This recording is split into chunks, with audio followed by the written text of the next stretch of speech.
വിശുദ്ധ യൗസേപ്പിതാവിന്റെ വ്യാകുലങ്ങളിലൂടെ കടന്നുപോകാം. 1. പരിശുദ്ധ മറിയത്തെക്കുറിച്ചുള്ള സംശയം. 2. ഈശോയുടെ ജനനസ്ഥലത്തിന്റെ ദാരിദ്ര്യത്തെക്കുറിച്ചുള്ള വേദനയായിരുന്നു രണ്ടാമത്തെ വ്യാകുലം.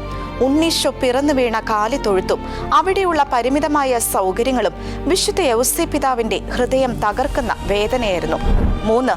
ഉണ്ണിയേശുവിന്റെ പരിച്ഛേദന കർമ്മം നടന്നപ്പോൾ പൊടിഞ്ഞ രക്തത്തുള്ളികൾ കണ്ടത് യൗസേപ്പിതാവിനെ ഏറെ സങ്കടപ്പെടുത്തിയ കാഴ്ചകളിൽ ഒന്നായിരുന്നു. 4. ഈശോയുടെ പരിച്ഛേദന വേളയിൽ ശിമയോൻ നടത്തിയ പ്രവചനം. 5.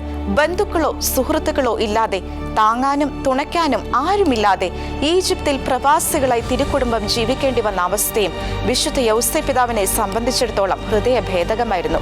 6. എഴുന്നേറ്റ് ശിശുവിനെയും അമ്മയും കൂട്ടി ഇസ്രായേൽ ദേശത്തേക്ക് മടങ്ങുക, ശിശുവിനെ വധിക്കാൻ ശ്രമിച്ചവർ മരിച്ചു കഴിഞ്ഞു എന്ന മാലാഖയുടെ സന്ദേശം അനുസരിച്ച് ഇസ്രായേലിലേക്ക് മടങ്ങാനുള്ള നിർദ്ദേശം അനുസരിക്കുമ്പോഴും വിശുദ്ധ യൗസേപ്പിതാവ് ഹൃദയത്തിൽ വേദന അനുഭവിച്ചിരുന്നു. 7. ഉണ്ണീശോയെ ദേവാലയത്തിൽ വെച്ച് കാണാതെ പോയ വേദന വിശുദ്ധ യൗസേപ്പിതാവിനെ സംബന്ധിച്ചിടത്തോളം ഹൃദയം നുറുക്കിക്കളഞ്ഞു. ഇവയായിരുന്നു വിശുദ്ധ യൗസേപ്പിതാവിന്റെ 7 വ്യാകുലങ്ങൾ. ഇനി വിശുദ്ധ യൗസേപ്പിതാവിന്റെ ജീവിതത്തിലെ 7 സന്തോഷങ്ങളിലൂടെ കടന്നുപോകാം. മാതാവ് ഗർഭവതിയാണെന്ന വിവരം കേട്ട് സങ്കടപ്പെട്ടിരുന്ന വിശുദ്ധ യൗസേപ്പിതാവിന്റെ സന്നിധിയിലേക്ക് ദാവീദിന്റെ പുത്രനായ ജോസഫ് മറിയത്തെ ഭാര്യയായി സ്വീകരിക്കാൻ ശങ്കിക്കേണ്ട, അവൾ ഗർഭം ധരിച്ചിരിക്കുന്നത് പരിശുദ്ധാത്മാവിൽ നിന്നാണ് എന്ന മാലാഖയുടെ സന്ദേശം എത്തിയത് വിശുദ്ധ യൗസേപ്പിതാവിന്റെ ജീവിതത്തിലെ ആദ്യ സന്തോഷ വർത്തമാനമായിരുന്നു. ലോകത്തിന്റെ രക്ഷകനായി ദൈവപുത്രൻ മണ്ണിൽ പിറന്ന ദിവസമായിരുന്നു യൗസേപ്പിതാവിന്റെ ജീവിതത്തിലെ സന്തോഷത്തിന്റെ രണ്ടാം സംഭവം. ഈശോയ്ക്ക് പേരിടാൻ യൗസേപ്പിതാവിന് അവസരം കിട്ടിയത് അവിടുത്തെ ജീവിതത്തിലെ മറ്റൊരു സന്തോഷ നിമിഷമായിരുന്നു.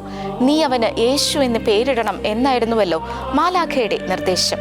തന്റെ പുത്രനായി പിറന്ന ഈശോയുടെ രക്ഷാകര കർമ്മത്തെക്കുറിച്ചുള്ള അറിവും യൗസേപ്പിതാവിനെ ഏറെ സന്തോഷപ്പെടുത്തി.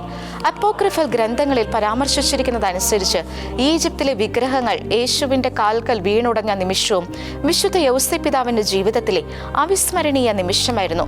ഏഷ്യ 19:1 പൂർത്തീകരണമായിട്ടാണ് ഈജിപ്തിലെ വിഗ്രഹങ്ങൾ തകർന്ന് തരിപ്പണമായതിനെക്കുറിച്ച് ബൈബിൾ പണ്ഡിതന്മാർ രേഖപ്പെടുത്തിയിരിക്കുന്നത്.